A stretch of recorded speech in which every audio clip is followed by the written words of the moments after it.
I became concerned after the 2016 election with the way that Facebook and other social media companies were handling data and the impact that they were having on those elections. And so I wrote a Medium post back in December of 2016 about, as a former Facebook employee, my guilt at having helped build one of these companies, Facebook, Google, and Twitter, that had this potentially really negative effect on the election. And then I really turned the corner and became much more critical after it was revealed in September of 2017 that the Russian Internet Research Agency had purchased a large amount of ads and had reached more than 126 million people in America during the election. The way Cambridge Analytica actually used the data they got from Facebook, it's not that they cared about the fact that you like Starbucks or Nike or a particular football team.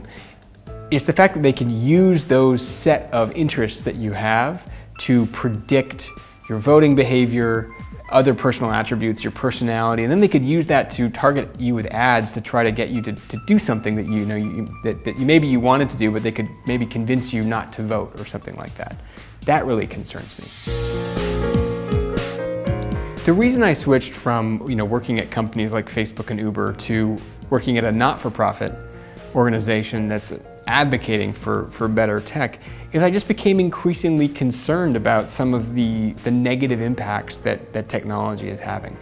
I couldn't really in good conscience continue to work for one of the large companies while there are these issues going on, and my hope is that we can address these problems and improve technology, and then at some point go back to building tech that is healthier. Every time you enter your information into an app or a website or give your information in person at a store, that data is actually often being passed around and sold and used by other people without your knowledge. A lot of this information can be used against you, and so you have to be really careful about, even if something as innocuous as I'm having a great vacation with a picture of you on some beautiful tropical island, you just told the whole world that you're not at home, so if someone wants to rob you, now they know they can go to your house and you won't be there. So if you want to share something with a handful of people, you're probably better off just sharing it with just those people in a private way.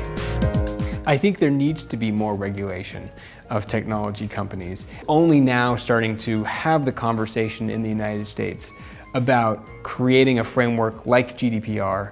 which we should have done years ago as a result of the Cambridge Analytica scandal. So I'm both frightened about what might happen, but also hopeful about all of the ways that these scandals have driven people to take action.